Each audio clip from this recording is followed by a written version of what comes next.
함께 보신 본문으로 세상 속 그리스도인 두 번째 시간을 좀 함께 살피도록 하겠습니다. 어제 새벽에 저희들은 이 사회를 이끌어가는 위정자들에게 복종해라, 순종해라. 지금도 사실은 요즘 현대 시민 사회에서 대통령이라는 그 권력이 시민으로부터 나오는 이제 그런 사회적 정치적 구조이기 때문에 대통령으로서의 그 일들을 제대로 감당하지 못하면 탄핵도 하고 하야하라고 또 집회도 하고 이런 시절이 됐죠. 이 디도서가 쓰여지는 이 1세기의 이 상황, 아시는 것처럼 로마가 이 지중해 전역을 식민 통치하던 상황, 한마디로 이걸 불법 중에 불법, 원치 않는 이 힘으로의 강제 병합을 이루고 있고, 또 그들이 파송하는 여러 관리들을 각 식민지에 보내서 통치하던 시절입니다. 그런 그런 시절에 사회를 이끌어가는 위정자들이나 권세자들에게 복종하라, 이렇게 말한 것이 상당히 어색합니다. 특별히 사도 바울 역시도 로마 정부에 대항하여서 하나님 나라를 세운다는 그 이름하에 이 로마 정부를 뒤집기 위해서 누구보다도 앞장섰던 열심당원이었고 바리새인 중에 바리새인이었죠. 그렇기 때문에 이런 말을 사도 바울 입에서 듣게 된다는 것은 좀 어색합니다. 하지만 어제 우리가 살폈던 것처럼 우리가 보는 것은 이 인간의 권세가 아니라 그 뒤에 계시는 하나님의 권세를 본다. 그래서 우리 주기도문 맨 마지막에 우리가 고백하는 나라와 권세, 영광이 아버지께 영원히 이라는 이 고백이 진짜 우리의 고백입니다. 우리가 눈에 보이는 정권이나 권세자들을 바꾼다 그래서 여러분 이 나라가 하나님 나라가 되는 것도 아닙니다. 그리고 우리가 경험해 봤지만 장로가 대통령이 된다고 이 나라가 하나님의 나라가 되느냐? 여러분 그건 전부 다 이 기독교인의 환상이었고 잘못된 그런 정치적인 개념이었습니다. 그렇다면 한 가지 오해하는 게 있죠. 그러면 기독교는 친정부적이냐? 그런 뜻이 아닙니다. 기독교야말로 어떻게 보면 본질적으로 1세기 당시의 기독교는 아시는 것처럼 어떤 성격을 띄었습니까? 반로마적이다. 그리고 반사회적이다. 이런 오명을 뒤집어 썼습니다. 사도 바울이 복음을 전하러 지중해 곳곳을 다녔잖아요. 그때마다 이 소동이 일어나고 그 마을에 주관하던 관리인들이 막 바울 일행을 잡아다가 우리가 받아들이지 못할 이런 소식을 전한다. 예를 들어서 가이사가 그리스도인데, 가이사가 주인데 이 예수가 주라고 하고 다닌다. 이런 이 소문들을 계속 만들어내서 이 사도 바울이 전하는 복음이 마치 반사회적인 것처럼 그렇게 막 호도하고 정치범으로 몰아가고 그랬단 말이죠. 그런 사회에서 사도 바울이 정말로 반사회적인 행동들을 계속하는 것이 하나님의 뜻이냐? 그렇지 않다라고 하는 것을 어제 가르쳐 준 것입니다. 그래서 하나님을 위해 또 복음을 위해 또 우리의 신앙생활을 위해서라도 사회 질서가 안정돼야 된다. 여러분 폭동이 있고 전쟁이 있고 또 난리가 있다. 그러면 여러분 신앙생활도 우리가 경험해 보셨지만 온전히 할 수 있습니까? 6.25 또 우리 최근 코로나, 여러분 이 직격타가 우리 신앙생활에 곧바로 옵니다. 그런 상황에 신앙생활을 더 잘할 수 있다. 물론 그럴 수도 있겠죠. 더 하나님 앞에 간절해질 수 있지만 실제로 사회의 어떤 정치, 치안 이런 것들이 무너지면 여러분 그 사회의 일원으로서 우리는 이 세상 밖에 사는 사람들이 아니라 세상 안에 사는 사람들이기에 그 안에 영향을 받습니다. 그래서 우리 위정자들을 위해서 기도해라. 그것은 친정부적이 되라. 이런 뜻이 아닙니다. 어찌 보면 복음이 평안하게 증거되고 또 우리가 신앙생활을 온전히 할 수 있도록 그런 이 배경을 위해서 기도하라. 그들을 위해서 기도하는 게 아니라 오히려 하나님 나라 더 큰 차원을 위해서 기도하라 하는 것이었습니다. 이제 오늘은 사도 바울이 그 범위를 위정자들, 통치자들, 권세자들에게 제한시키지 않고 일반 시민들에게까지 확대하고 있습니다. 한번 불신자들 속에서 우리 성도들은 또 우리 교회는 어떤 삶을 살아야 되는가? 여러분 최근 코로나 이후에 우리 한국의 대표되는 종교에 대한 설문조사 한 거 기억나시는지 모르겠습니다. 물론 설문조사가 100% 정확할 수는 없겠지만 그래도 민심을 우리가 어느 정도 읽을 수 있는 그런 지표가 될 수 있다고 보는데 코로나 이후에 이 종교에 대한 이미지 중에 가장 실추된 종교가 뭡니까? 우리가 잘 아는 안타까운 사실이지만 우리 기독교가 가장 실추된 이미지입니다. 일반 사람들은 신천지와 기독교를 구분하지 않습니다. 다 같은 부류로 생각을 해서 우리가 신천지를 탓하는 것은 아니지만 어쨌든 교회가 이 코로나 전염병 시국에 참 지혜롭게 행동을 할 필요가 있었다.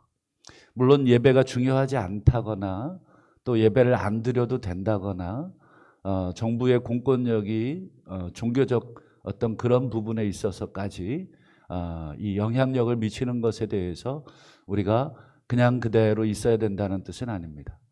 우리가 대응했던 방식들 또 여러 가지들 이것들에 대해서 일반 믿지 않는 사람들은 우리가 했던 말들, 우리가 했던 행동들을 보고 판단할 수밖에 없지 않느냐. 우리의 본심을 알아달라. 아무리 이렇게 호소해도 여러분 우리 교인들이나 믿는 사람들이야 당연히 교회의 상황과 성도들의 본심을 이해하겠지만 믿지 않는 사람들은 보이지 않는 우리의 그 마음을 헤아려 주기까지는 너무 어렵다. 교인들, 성도들이 이 사회 속에 살면서 우리가 복음도 전해야 되고 예수님도 보여줘야 되는데 그들이 정서적으로 우리들에 대한 거부감을 갖는다고 하면 참 복음 전하는 것이 어떻습니까? 훨씬 어렵습니다. 우리가 복음은 열심히 그냥 전하고는 있는데 열매 없는 그런 복음을 전하는 것처럼 느껴질 때가 많습니다. 그래서 오늘은 바울이 믿지 않는 이 사회 속에서 불신자들 속에서 어떻게 살아야 되는가, 이 정치 권세를 가진 이 공직에 있는 그런 사람들뿐 아니라 일반 시민들에게까지 그 범위를 확대합니다. 2절을 볼까요? 아무도 비방하지 말며 다투지 말며. 여기서 아무도라고 하는 것은 모든 사람들을 대상으로 하는 것입니다. 너희들이 속해 있는 이 사회의 공동체에, 너희들이 속해 있는 이 마을에 이웃들을 다 포함하는 것입니다. 아무도 비방하지 말거라. 또 아무와도 다투지 말거라. 이건 일반적인 원론적인 큰 의미입니다. 그리고 관용하며 범사에 온유함을, 여기도 보세요. 교인들뿐 아니라 모든 사람에게도 나타낼 것을 기억하게 하라. 뭐뭐 하게 하라. 여러분 그들로 하여금 자꾸 생각나도록 너희들은 이래야 돼, 이래야 돼. 가르치라. 이제 디도서가 이 목회 서신이기 때문에 바울이 이 목회자 디도에게 이 그레데 섬 안에서 살면서 특별히 그레데 교인들에게 이 섬 전체 주민들과 어떤 관계 속에 살아야 하는가, 비방하지 말고 또 아무와도 다투지 않도록 하고 관용하고 온유함을 나타내도록 그렇게 가르쳐라. 한마디로 이 믿지 않는 이웃들과 가급적 갈등과 충돌, 다툼을 피하도록 하라. 말씀드린 것처럼 1세기 기독교의 이미지가 어떻습니까? 반로마적이다. 여러분, 그 당시에 구호는 가이사가 그리스도다, 가이사가 주다, 이런 게 구호라고 말씀드렸죠. 그리고 온통 가이사의 이 신상들이 가득했던 시절입니다. 그런 시절에 이 기독교인들이 소수가 모여가지고는 뭐 중얼중얼 하면서 예배드리는 그 고백을 들어보니까 예수가 우리의 주인이시고 오직 하나님만이 우리의 구원자이시고 이런 그 신앙을 고백한단 말이에요. 여러분, 밖에서 정탐하던 사람들이 그거 다 녹음하고 있잖아요. 그거 듣고는 뭐라고 당국에 고발해요? 얘네들은 사교 집단일 뿐 아니라 반사회적인 집단이다. 그래서 여러분 아시는 것처럼 1세기의 기독교의 탄압이 아주 극심했습니다. 이것은 한 개인 대 개인의 탄압이 아니라 황제가 나서서 기독교 전체를 탄압했습니다. 왜냐하면 이 로마 정부를 뒤집으려고 한다는 그런 이미지가 가득했기 때문에. 그런 사회 속에서 여러분, 기독교는 정말로 그런 종교냐, 그렇지 않다 하는 것을 보여주라는 것입니다. 이들과 잘 지내고 적극적으로 선한 일을 하고 세금도 바치고 있고 또 국가가 부당하게 요구하는 많은 것들도 우리가 인내함으로 예수 그리스도를 생각함으로 견뎌내고 있다. 오히려 그 이상을 잘 감당하고 있다. 이 기독교인들을 우리가 오해했구나. 이들이야말로 이 사회에 꼭 필요한 존재들이었고 우리 마을에 꼭 필요한 사람들이구나 라고 하는 인식을 계속해서 바꾸어 주라 라고 하는 것을 이야기합니다. 특별히 여기서 비방하지 말고 다투지 말라 하는 것에 오늘 좀 초점을 두시면 좋겠습니다. 여러분, 비방이라는 게 뭐고 다툼이라는 게 뭔지를 잘 아시죠? 여러분, 비방과 다툼은 아마 사소한 오해 또는 이해관계에서 생길 것입니다. 뭐 층간소음, 요즘 아파트 공동주택 생활을 많이 하니까 참 괴롭죠. 어린 아이들을 두신 부모들은 참 늘 아이들 뛰지 말라는 말이 입에 달고 다닐 정도고, 또 대부분 아이를 두신 이 부모님들 사는 집에 가면 전부 매트리스 깔아놓습니다. 꿍꿍꿍 울리는 거. 이제 이 아래층에서 이렇게 꿍꿍꿍 그러면 굉장히 신경은 쓰이죠.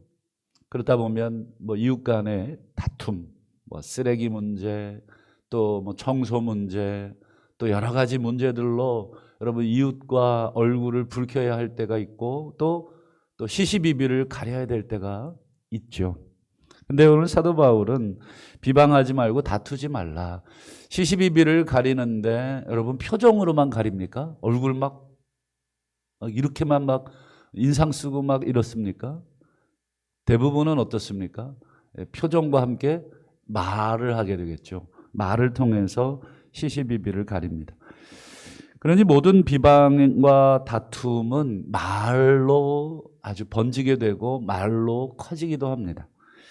그래서 성경은 말에 대한 위험성들을 여러 차례 여러분 강조하고, 특별히 잠언을 비롯해서 신약 성경에는 야고보서에 보면 이 말에 대한 가르침을 많이 하고 있는데, 우리 야고보서 3장 8절을 한번 보시면 이 야고보는 혀를 이렇게 아주 강하게 설명합니다. 혀는 능히 길들일 사람이 없다. 하긴 그렇습니다. 나도 내 혀를 길들이지 못하는데 여러분, 남이 내 혀를, 또 내가 다른 사람의 혀를 막을 수 있습니까? 야, 그런 말 하지 마. 야, 조용히 해. 여러분, 백날 다른 사람 입을 막아 보십시오. 그 사람이 예, 아멘 그러고 조용히 하겠습니까? 그럴 수가 없습니다. 이 능히 길을 들일 수가 없다. 아무리 그런 말 하지 말라고, 그런 말 하면 자꾸 관계만 나빠지지 않냐고, 아무리 그래도 여러분 나도 컨트롤 안 됩니다. 감정이 한번 올라오면 어떻습니까? 내가 아니잖아요. 정말 아주 냉철한 이 이성을 가진 사람도 한번 흥분하면 저 사람이 평소에는 안 그러던데 저런 말을 다 하네, 이렇게 느낄 정도로 이 능히 길을 들일 수가 없는 것이 우리의 혀다. 근데 문제는 뭐예요? 대부분은 이 악으로 달려가고 죽이는 것으로 달려가는 게 우리의 혀의 특징이다, 말의 특징이다. 이것은 뭐 우리가 그냥 일상에서 경험합니다. 또 나 자신에게도 경험하죠.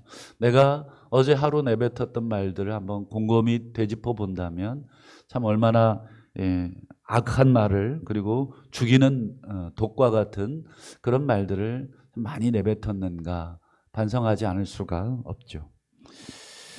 그래서 여러분, 성도는 불신자들과 생활하면서 참 하고 싶은 말, 좀 당연한 말 할 때 해야 되는 말들이 많지만 그거 다 할 수가 없죠. 우리가 할 말이 없어서가 아니라 또 말할 줄 몰라서가 아니라 누구를 위해서 그렇게 하라는 것입니까? 그렇죠. 하나님을 위해서 그렇게 하라. 그 본이 예수님이지 않느냐. 예수님도 하나님을 위해서 참으시고 또 우리를 위해서 또 할 말들을 다 안 하시고 그렇게 하시지 않았냐. 여러분, 하고 싶은 말 또 하지 말아야 할 말들 다 쏟아내면 여러분 그 결과는 어떻게 될까? 여러분, 우리의 삶 가운데 그 결과를 어떻게 보면 매일 목도하고 있을 것입니다. 우리 야고보서 3장 16절도 한번 보실까요? 시기와 다툼, 여기 아까 말한 이 다툼, 이게 말에서 시작되는 것인데 그 다툼이 있는 곳에는 뭐가 있다고 되어 있습니까? 혼란, 모든 악한 일도 있다. 혼란, 악한 일, 이런 것이 다툼, 이 말 속에 있다. 여러분, 혼란, 어떨 때 혼란합니까? 도대체 누구 말이 사실인지 모르겠어요. 그래서 계속 잘못된 이야기들 또는 의도적이든 의도적이지 않든 이 사람 저 사람 말들이 계속 나오잖아요. 그래서 요즘 우리 사회에 아주 큰 문제 중에 하나가 뭐 가짜 뉴스, 이게 언론이 너무 많아요. 몇만 개가 된다 그래요. 요즘은 개인 뭐 이제 방송까지. 그걸 전부 다 이 방송에 나왔다, 이 인터넷이나 TV에 요즘은 나오니까 그걸 방송으로 인식을 해서 그런지 그들의 어떤 말들을 여러분 신빙성 있는 말들로 받아들이는 경우도 참 많죠. 그러니까 사회가 계속 어떻습니까? 혼란해지고 이념적으로 자꾸 갈등을 일으키고, 이 사람 말 정확하지도 않고 내가 직접 듣지도 않았는데 한 다리 건너서 들은 말을 또 내 생각을 첨가해서 또 이랬을 거야, 틀림없어, 뭐 이런 의도였을 거야. 여러분, 정말 그렇게 자신할 수 있습니까? 물론 평소에 언행과 또 품행을 바탕으로 나름의 근거가 있다고 생각해서 말하겠습니다만 여러분, 그건 하나님 앞에서 옳지 않습니다. 오히려 공동체를 더 무너뜨리고 있는 것은 아닌가 하는 것을 보죠. 그래서 더 혼란한 일과 악한 일들, 여러분 한번 싸움을 경험해 보셔서 알지만 어떨 때 싸움이 중지가 되던가요? 그냥 한쪽에서 일방적으로 입을 닫아줄 때 싸움이 중지가 되죠. 계속 이 사람이 한 말에 대해서 내가 한 마디 더 대꾸하고 또 그것에 대해서 한 마디 더 대꾸하고 서로 감정이 오를 대로 오른 다음에 야, 그만하자. 이때는 너무 늦은 겁니다. 이미 감정이 다 올라서 혼돈이 되고 악한 일들이 계속 만들어진 다음에 야, 이제 그만하자. 이것은 너무 좀 늦은 감이 있죠. 오히려 그 전에 중지를 시켰으면 죄송하다, 여기까지만 했으면 좋겠다, 더 많은 말들을 오고 가면 여기서 우리가 더 혼란해질 것 같다, 기도하자, 뭐 이렇게 돼야 되는 것입니다. 특별히 말에 대한 야고보의 가르침을 우리가 주의해서 볼 필요가 있는데, 야고보는 이 언어 생활과 신앙을 연결하고 있다 하는 것입니다. 한번 야고보서 1장도 보실까요? 곳곳에 이 말에 대한 가르침들이 야고보에 참 많죠. 1장을 보면 누구든지 스스로 경건하다 생각하며 자기 혀를 재갈 물리지 아니하고 자기 마음을 속이면. 여기 재밌는 표현이 나옵니다. 경건이라는 말과 혀를 재갈 물린다. 혀를 재갈 물린다는 것은 말을 통제한다 이런 뜻이 되겠죠. 우리의 혀를 통제한다. 근데 여러분 말을 통제하고 혀를 통제하는 것을 어떤 성품이나 성격과 연결시키지 않고 신앙과 연결시키고 있다. 그리고 이 혀를 재갈 물린다는 것과 속인다는 것을 연결시키고 있다. 여러분 우리가 아무리 진실을 말한다 그래도 여러분 우리는 경도될 수밖에 없습니다. 한쪽으로 치우칠 수밖에 없습니다. 예를 들어서 내가 좋아하는 사람에 대한 말을 한다면 아무래도 호의적인 쪽으로 치우쳐서 말을 하게 되겠고, 반대로 내가 좋지 않은 사람들에 대해서 말을 하면 아무리 객관적으로 얘기한다 그래도 내가 안 좋은 쪽으로 나도 모르게 치우치게 됩니다. 혹은 내 마음은 그 사람에 대해서 안 좋아하면서 겉으로는 좋은 말을 해주려고 하면 여러분 그 속이는 것이 됩니다. 나 스스로를. 나는 그렇게 그 사람에 대해서 생각하지 않으면서 겉으로는 좋은 사람이죠. 좋은 목사님이죠. 이렇게 이야기한다. 그러면 여러분 스스로를 속이는 것이 됩니다. 그렇기 때문에 경건이라는 말과 혀라는 것과 속임이라는 것은 다 연결이 돼 있다라고 하는 것을 야고보는 이야기하고, 그 사람의 경건은 헛되다, 아무것도 아니다. 사도 바울식으로 표현하면 경건의 모양은 있지만 경건의 능력은 스스로 부인하고 있지는 않은가. 그래서 여러분이 다툼, 혼란 이런 것들이 전부 다 이 마음에서 시작되지만 또 결국은 혀로 그것들이 드러나게 된다. 그래서 여러분 에베소서 4장 29절에 보면 사도 바울이 공동체를 위해서 여러분 한 가지 강력하게 주의를 주고 있는 것이 있습니다. 에베소서 4장 29절 더러운 말을 주의하고 있습니다. 더러운 말은 여러분 우리가 아는 상스러운 그런 표현 쓰지 마라, 조속한 표현 쓰지 마라, 이런 뜻이 아닙니다. 아무리 고상한 표현을 쓰고 고상한 단어를 써도 이 더러운 말이라는 건 뒤에 이어지는 여러분 덕을 세우지 못하는, 이 덕이라는 말을 빼고 설명을 해야 됩니다. 그냥 공동체를 세우지 못하는, 타인을 세우지 못하는 말은 다 더러운 말입니다. 그런 면에서 여러분 우리가 아무리 고상하게 표현을 해서 점잖하게 표현을 해도 그 말을 듣고 공동체가 무너지고 타인이 무너진다면 그건 더러운 말이 되는 것입니다. 반대로 선한 말은 무엇입니까? 조금 편안하게 얘기해도 야 임마, 저 임마 하면서 우리가 교회를 위해서 힘을 쓰고 우리가 하나님을 위해서 똑바로 살아야 되지 않겠냐? 우리 친구 간에 편하게 비속어도 섞어가면서 또 편한 말들을 섞어가면서 해도 정말 그 사람의 신앙을 세워주고 있다면 그건 선한 말이 되는 것입니다. 본질이 뭐냐? 그 사람의 말의 본질이 뭐냐? 정말 우리가 덕을 세운다. 이 덕이라는 말 빼라 그랬죠. 이 공동체를 세운다는 뜻입니다. 이 세운다, 집을 짓는다란 이 원어적 뜻인데, 여러분 이 우리가 집을 허는 그런 어리석은 가족이 어디 있습니까? 내 자식이 마음에 안 들어도 막 그 자식을 정말 내 속에 있는 막 그대로 다 쏟아 부어서 그 자식의 기를 죽이고 그 자식을 저주하는 부모는 없듯이 여러분 공동체를 세우지 못하는 것은 다 악한 말이 되는 것입니다. 그래서 사도 바울은 계속해서 이 공동체를 세우는데 아주 중요한 역할을 하는 것이 말이라고 하는 것을 너무너무 잘 알고 있었던 것입니다. 여러분 사람이 나무라고 하면 말은 그 사람, 나무된 사람이 만들어낸 열매가 말입니다. 그러므로 우리는 그 사람의 평소의 말이 전부는 아니겠습니다만 그 사람의 말을 통해서 그 사람 속에 평소에 무엇이 있었는가라고 하는 것을 이해할 수밖에 없습니다. 그래서 우리가 정말 생각하고 신경 써야 될 것은 내 언어가 아니라 내 속에 뭘 담을 것이냐, 이게 중요한 것입니다. 여러분 한두 번 내 속에 있는 것을 눌러서 감출 수는 있지만 여러분 언젠가 그것이 터져 나오게 되어 있습니다. 그러므로 내 속에 뭐를 담을 것이냐를 고민해야지 내가 뭘 말할 것이냐, 그건 자연스럽게 내 속에 담긴 게 나오게 돼 있다.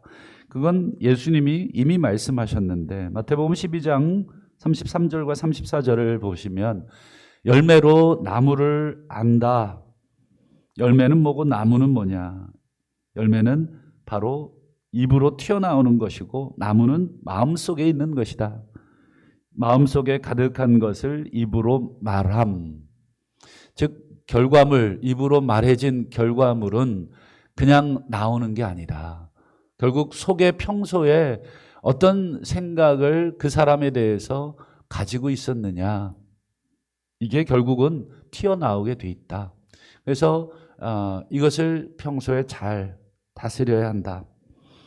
그래서 우리가 이웃에 대해서 함께 더불어 사는 우리 앞집에 대해서 또 윗집에 대해서 아랫집에 대해서 함께 생활하다 보면 불만이 있을 수밖에 없겠죠. 뭐 정말 이웃을 잘 만나거나 또 내가 좋은 이웃이 돼서 정말 아무 문제가 없으면 감사한 것이지만 우리 앞집 옆집 뭐 같은 동 또 같은 마을 이런 것들, 여러분 살다 보면 불만 있겠죠. 뭐 짐을 바깥에 뭐 잔뜩 쌓아 놓는다든지 쓰레기를 지저분하게 해서 미관을 해치고 악취를 풍기게 하는 이웃이 있다든지 등등, 뭐 담배를 펴가지고 베란다로 막 냄새가 들어와서 괴롭다는 둥, 여러 가지 이웃들이 있겠습니다만 그 이웃들에 대해서 우리가 당장에 달려가서 비방하고 다투고 싶지만 오늘 말씀이 가르쳐준 대로 아무도 비방하거나 다투지 않도록 하거라. 그리고 관용과 온유한 마음을 갖도록 하거라. 물론 해야 할 말들을 해야 할 때가 있겠지만 그럴 때라도 우리가 다투고자 하는 마음이 아니라 이해하고자 하는 마음, 배려하고자 하는 마음, 서로 더불어 살고자 하는 마음으로 우리가 해야 될 말들을 하거라.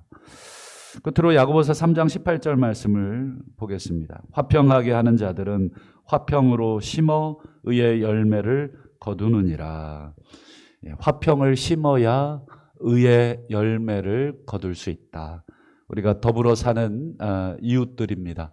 우리가 믿지 않는 직장의 동료들, 또 마을 주민들, 또 공동체 안에 우리가 참 시시비비를 가려야 할 때도 있지만 우리가 주님 때문에라도, 내가 예수 믿는 사람이라는 그 이유 하나 때문이라도 우리가 어찌 보면 손해를 감수할 수밖에 없고, 또 그것이 의를 위하여, 복음을 위하여, 하나님을 위하여 핍박을 받는 그런 삶이 될 줄로 믿고 결국 의의 열매를 우리가 하나님 앞에 온전히 드리게 되기를 간절히 소원하고, 나 때문에 우리 직장이 또 우리 마을이 참 좋다, 이런 믿지 않는 자들로 하여금 그런 평가를 받는 저와 여러분들이 되실 수 있기를 주님의 이름으로 부탁을 드립니다.